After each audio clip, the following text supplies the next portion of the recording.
Well, hello everyone. I'm Jill Bloom, publisher of Walls and Ceilings, Roofing Contractor, and Building Enclosure. Rick Damato, the editorial director, and I are here and honored to be here today with Trent Cotney, the CEO of Cotney Construction Law. And Trent, as everybody knows, is the leading legal expert in the roofing industry, but also represents contractors in all trades. Trent, thank you so much for all you do as being an incredible advocate for the industry and also so gracious with your time.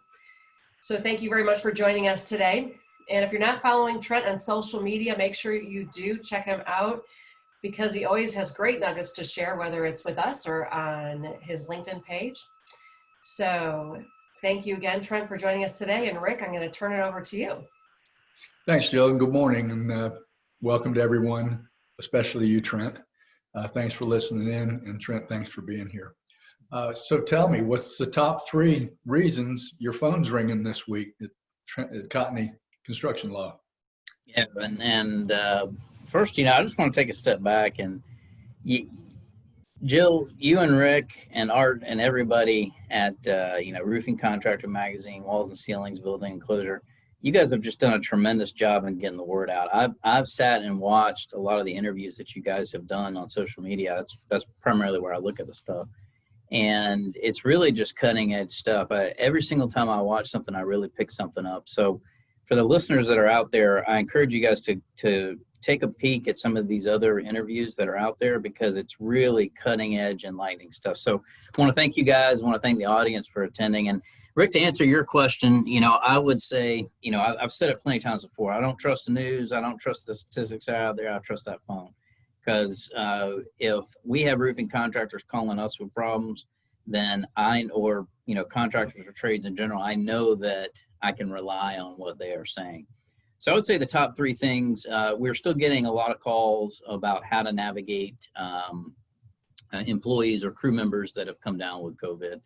The CDC guidelines have been stable for a few weeks now, but one of the things that we always encourage contractors when they call us is make sure that you're checking not just the federal guidelines, but your state and local as well, because it has been a little bit of a moving target. Interesting side story. I read a recent research report that Florida Atlantic University did, and what they did is they tested the various mask coverings, everything from bandanas to gaiters to cloth face masks to N95s. And not surprisingly, what their research determined was that the tighter the fit and the thicker the material, the less likely it is that the virus can get through. So what's interesting, and one of the things that we're kind of seeing is we're seeing an evolution of what the safety practices are. If you remember, Dr. Fauci came on and said, hey, goggles would be a great idea. So next time you see me, I might be wearing goggles and a mask and who knows what else. So second thing is, I would say we have had, we always look for the silver lining, right? Rick, that's one of the questions you like to ask. We've had a lot of calls for new contract work, but in a different type of way. And there's 2 things that I think are very interesting. And I want the listeners to pay attention to this because this is something, we were talking about it before we got on here. In any crisis, there's always opportunity, right? So here are 2 of the new types of work that we are reviewing contracts for and helping contractors, develop. One is we've had a big uptick in retrofitting restaurants for drive-throughs. They're not enormous projects, but hey, you knock enough of them out, you get a good master agreement with one of these chains. That's good work, and it employs a lot of different trades. So there's a lot of opportunity there. And that is out of necessity because most of the states still have some restrictions on being able to eat inside. A lot of people are still hesitant to eat in restaurants. So that's one of the things we've seen. Second thing is we are starting to see a trend in, I don't know what the correct term is, but in construction that is resistant to COVID-19, okay? And I'll give you a case in point. There is a project in Chicago. Let me see if I can find the name. It was a Chicago Fulton East project. And what this project was apartment complex condominium. It was residential living.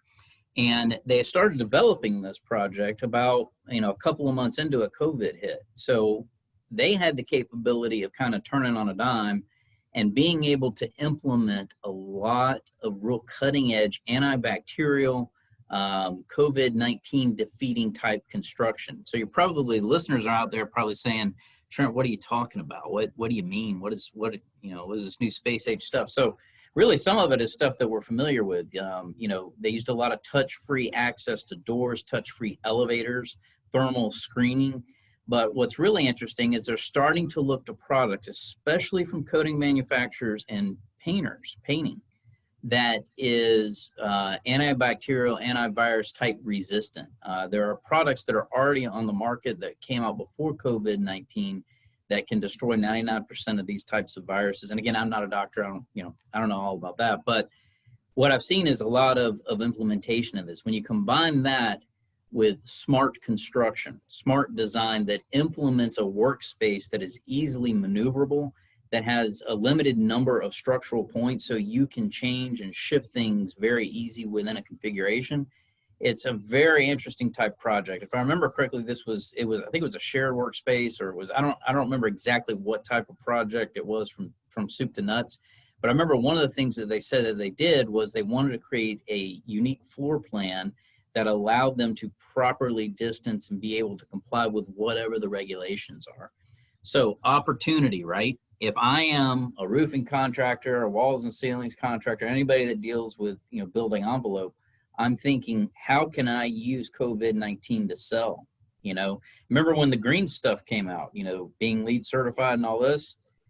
I could easily see this being if I'm an entrepreneur out there, let me tell you, if I was a contractor right now, I would be selling the stuff. I would be figuring out a way to sell this type of construction. So very interesting. I'm rambling now. Third thing, okay. Third thing that is causing a lot of people concern is project suspensions. On the other side of things, project suspensions and cancellations, okay. We've had a significant amount of contractors. We had a ton of phone calls from North Carolina this week. We've also had a ton of phone calls from the Pacific Northwest and the Northeast, all of which have had projects shut down, especially government projects. And navigating the suspension requirements and the ability to get paid for what's outstanding, as well as figuring out how to repurpose those crews has continued to plague the industry. So I'll shut up now. I know that was a lot. That was a long answer to your question, but wanted to get some of that out. No, it's very interesting, the 3 points that you hit. Are you seeing any particular states or areas of the country that are emerging as COVID hotspots based on your phone calls? Yeah, we have started to get an uptick in states that we hadn't seen previously. So we did get a lot from Pacific Northwest. I know California was a hotspot, but we've had a ton of calls from, both Oregon and Washington. We've got Tacoma and Portland offices. So we've been getting a lot of calls from that area. We started to see some resurgence in the Northeast, and I think it's kind of like what we talked about last week. I think, it was Florida, Texas, whatever, and we're still a mess down here, but it's going to travel back up and back down and back up and back down. And this is going to be business as usual, I anticipate, until a vaccine is widespread enough to help at least combat what's out there. Understood. And let me throw a little teaser out there. We just got the preliminary feature in from Chip McDonald. Chip is with Best Safety. He's our in-town topic expert on safety, or in-house for roofing contractor, has been for years. Great guy. And Chip's reporting to us on face masks. But Chip being Chip, he's very technical, and he talks about how viruses such as this enter your body. It's through inhalation or consumption, or all the 3 or 4 different ways. And the eyes are an important entry point. And I think that the goggle issue and going face mask as opposed to just regular mask may emerge as the next thing with PPE. So we'll be looking at those here in about a month. And it's a very interesting article. You're gonna want to see it. That will be very interesting. I'm sure the listeners are going to be very interested in looking at that as well. And we're in a weird time right now because there's already political pushback. There's a lot of people that are just fed up with masks to begin with. And if now you're saying, hey, you got to put on yet something else on top of that, it's going to be problematic. So what I would anticipate will happen out of that is you will probably see some additional safety measures put in place in workplaces, especially, high foot traffic type places, which makes it even more difficult for those workers. But I think in an election year, politicians are going to be reticent to implement even more safety protective features, even if it's for the best. So we'll see. But yeah, I can't wait to see that article. It's going to be good. We'll keep an eye on it, an eye out for it. It's slated for our September or October monthly, but if we feel like it's important enough, I'm sure Art's going to get it online, and our insiders like you and folks that subscribe are going to see it first, and probably sooner rather than later. So let me spin topics. The SBA recently released some guidelines on PPE forgiveness. Have you had a chance to sort of consume that and give any advice you have for contractors? Yeah, we did a brief video on it when it first came out. And one of the things that's real interesting as this thing kind of evolves is there's a lot of things that you need to navigate. And what I recommend, I'm trying to keep this high level, what I would recommend to contractors is you need to have a conversation with your bank, okay? Because the bank is going to take the lead on determining how to go about getting forgiveness, okay? And you can anticipate that there's going to be some additional guidelines that will come out from the Department of Treasury and from the SBA on this as you move forward. So a couple of things to remember and to kind of think about, okay? The timing of when you got the loan proceeds could dictate the period that you're going to look for, the time period for forgiveness, okay? There was a PPP Flexibility Act that went through a few months ago, okay? And what that did is it said, hey, instead of this 8-week period, you can look at 24 weeks, okay? So if you got the loans after that date, you're kind of looking at the 24-week period. If you got the loans before that, you have the option of possibly choosing between 8 and 24. So what you need to do is you need to take a look at things in advance, okay? You need to figure out, what does your payroll look like? What are the requirements look like?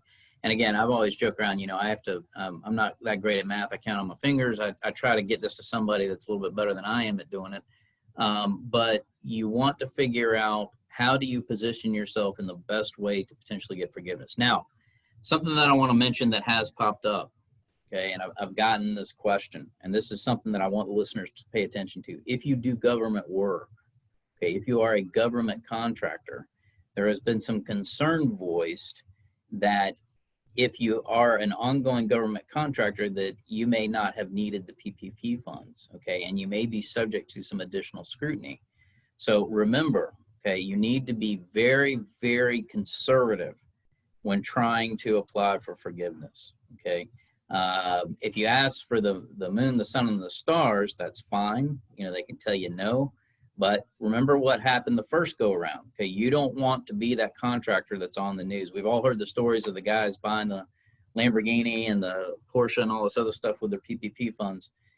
You don't want to be there. You don't want additional scrutiny, okay? The government has a very large magnifying glass. Don't be under that magnifying glass. That would be my 2 cents, is make sure that you are crossing your T's, dotting your I's, and you have the documentation at your fingertips so that when the time comes, you can submit. Submit early. Don't wait. Submit early. Get your stuff in as quickly as you can. Why am I saying that? Because you never know what's going to happen, okay? And you don't want to be the last person in the line when it comes to trying to get forgiveness. So do it sooner rather than later, okay? Don't procrastinate on this, because it is a moving target. And as we have seen, they came out with a law, and they have since retroactively revised that law about 25 times. Very atypical, right? Some constitutional questions there. Can they do that kind of stuff? But I don't want to leave anything to fate. I would get it in as quickly as you can. Work with your bank. Was there also some guidance released on the Family First COVID-19 Response Act? There was, the Department of Labor navigating that, the Family First Coronavirus Response Act is very difficult with trying to figure out paid time off and whether somebody is entitled to it or not entitled to it. And the Department of Labor recently put out an expanded FAQ, fact section, on how to navigate it. The one bit of advice, and we get these calls all the time trying to figure out who's entitled to what and how you do it. You got to be careful, okay? Because if you give somebody paid time off that you think is under this Family First Coronavirus Response Act, and it ends up not being the case, okay? Remember, you get a tax credit for this. So you get a tax credit for certain things, you know, paid time off that you provide. The government could easily look into it and say, you know what, this doesn't really work here, okay? So that's not just with the reason for giving paid time off, it's also the calculations that go into the amount of that paid time off. So my recommendation for contractors is go to dol.gov, go to the coronavirus page and click on the facts section for FFCRA, and they will give you some great common sense guidance. That's one of the biggest problems that I'm seeing. And one of the things we try to do is we try to take the very complex and make it simple enough for anybody to understand, right? That website does a pretty good job of doing this, and that's why they came out with that updated guidance, because it does clear up a lot of questions. Good to know, all good to know. We've seen, you mentioned the probably a contractor buying a Lamborghini with his PPP funds. We have seen some instances of COVID-19 enforcement by OSHA, and those go public and it makes good press. Beyond doing the right thing to begin with, do you have any advice for contractors when it comes to handling that kind of enforcement? Yeah, absolutely. So it's like I say in any talk I've ever given, the party with the best paper wins the day in construction, okay? And by paper, I mean electronic as well. But basically, anything that you are doing to enforce CDC, OSHA, or state guidelines or local guidelines, you need to make sure that you're documenting that, okay? So one of the things that we really recommend is, in addition to having a job site protection plan that discusses how you are going to maintain, you know, COVID-19 protocols on job sites, you also have one for your home office, okay? You want to have expanded HR policies and safety policies which specifically deal with COVID-19, okay? You want toolbox talks that are specific to COVID-19. It's education, ongoing training, documentation, and enforcement, okay? The enforcement is the one that contractors don't do such a great job at.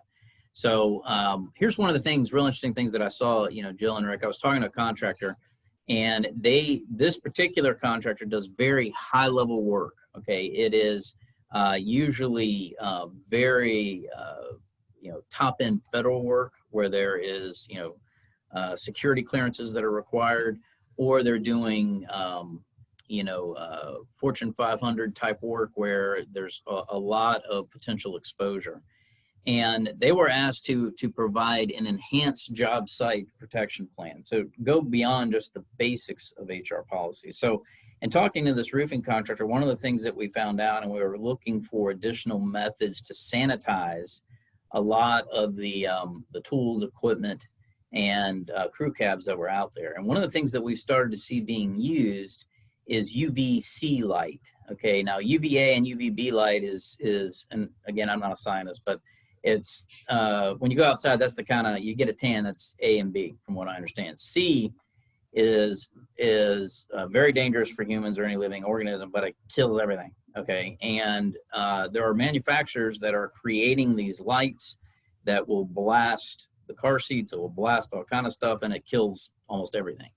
So one of the things that I suggested them was looking into this. It's not, you know, if it's not for your average contractor, there's a price associated with it, but it is a great sales tool. Okay, you can go to you know, potential high-end customers and say, did this other guy that did this project, are they doing this? And nobody's going to know about that, right? So if you look to technology for some of these kinds of things, there are ways to sort of enhance it, and we've seen that be a great sales tool.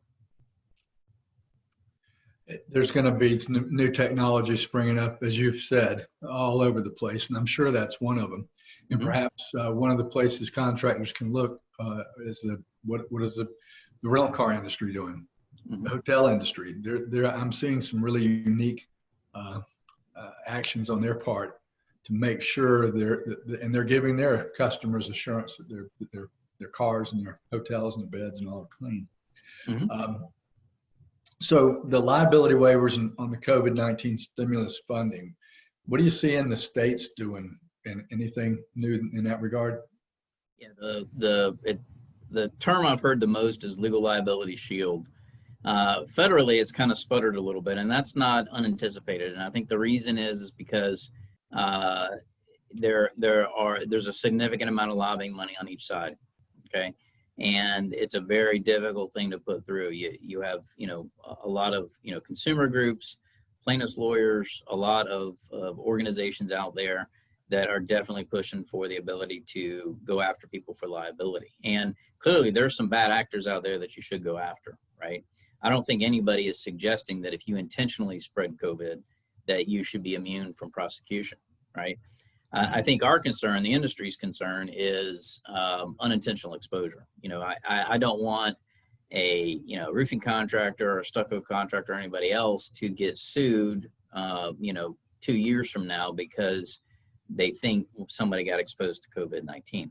So the states are taking a little bit more proactive approach. It's further along in some states than others. I can tell you intimately what's going on here in Florida through our lobbying group. And I can tell you that it's tough. It's tough because it's an election year. And I would anticipate that although a lot of states have taken more proactive measures and have moved forward quicker, I would think that the majority of the change, if it's going to happen, is going to happen in 2021. And I think every politician on the face of the planet right now that's running for office wants to stay away from hotbed issues, and that is a galvanizing hotbed issue because there's a lot of money on each side that could potentially affect the outcome. One of the things that I've kind of seen, and Jill, Rick, I'm a point A to point B kind of guy. Politics is definitely not point A to point B. And there's a lot of horse trading and a lot of money that goes into creating any law. This is one that is definitely going to be challenged, but I think it is absolutely essential. I do not want to be in a position where contractors, after surviving COVID-19, have to spend their days in court fending off these claims. It's especially for unintentional exposure. So I think what I hear you're telling me, and you can clear me up on this, is the trial lawyers, it has their attention and they're actively engaged in Absolutely. mounting the other side. Yeah, absolutely. Absolutely. And they are a very powerful lobbying group. Okay. And it's not just them. I'm not just singling out, don't start sending me emails, plaintiffs lawyers. It's consumer groups and a variety of others that are concerned about it. And if you think about it from a political standpoint, it's very easy to spin this into a negative. Okay, you could say, look, this candidate wants to remove any liability for this. So if you get sick, you're not even going to be able to have to go. There's that kind of stuff. And again, I think there's a happy medium where you say, okay, if you can prove intentional exposure, gross negligence, willful wanton conduct, those legal type terms.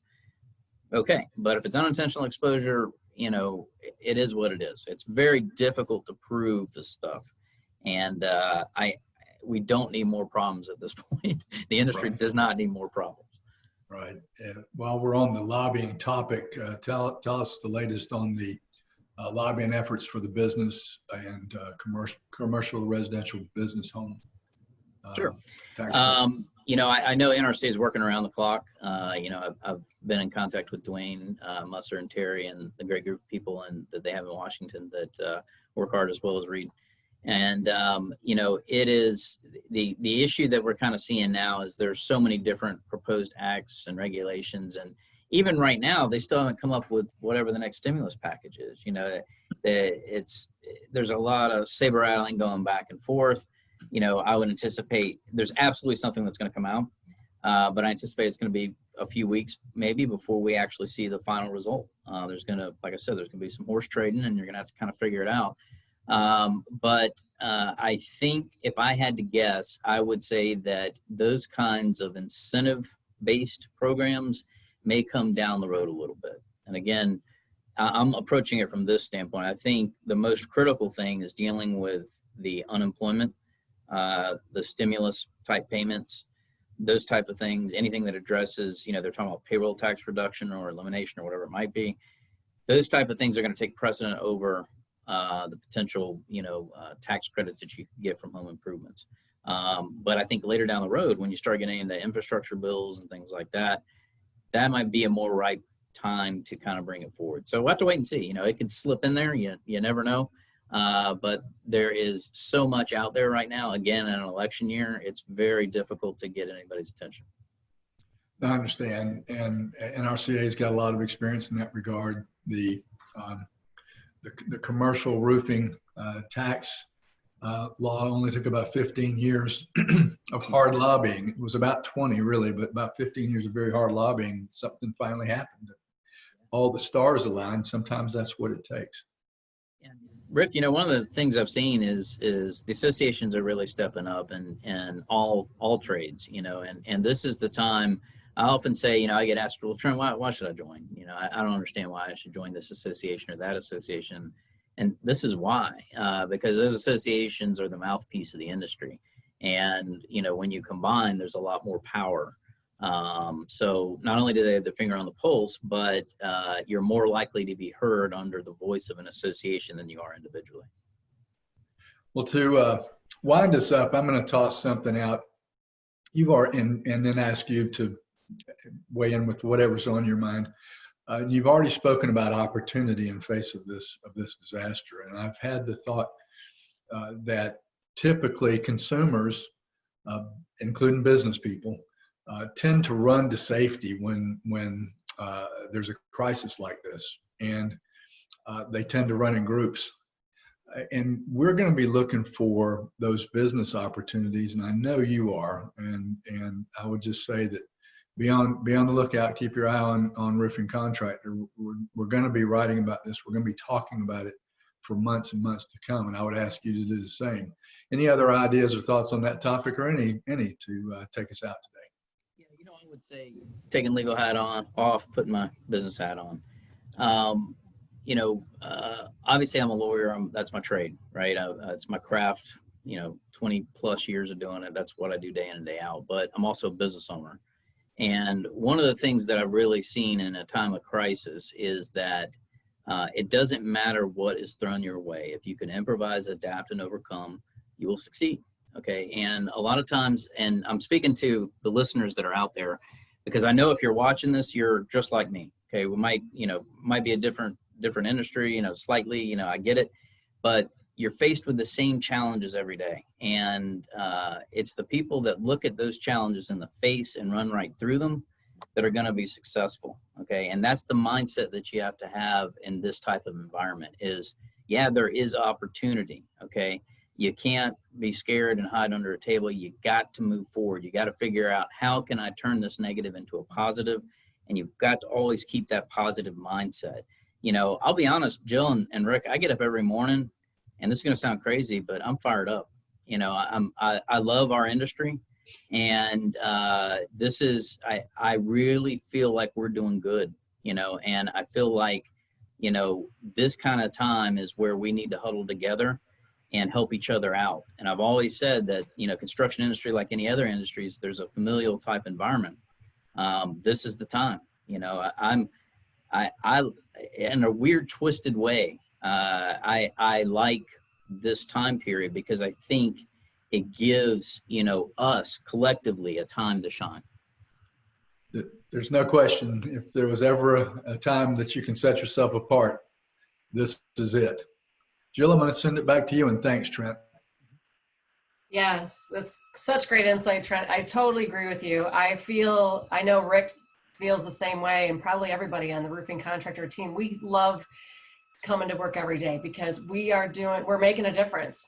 We're helping contractors. We're helping them connect with people like you with great ideas and just nuggets of information that can really change their business, which ultimately changes their life, which I always feel so good about. So we always appreciate your time and the nuggets of information that you so graciously share with the industry.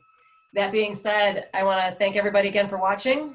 Please visit us at either roofingcontractor.com or wconline.com. While you're there, make sure you click on the Contact Us page and sign up for our free digital edition and our e-newsletter so you can always keep up to speed on when we're going to have our next video interview with Trent or any of the contractors we talk to. And please stay safe and healthy, and we look forward to seeing you next time. Thanks again, Trent.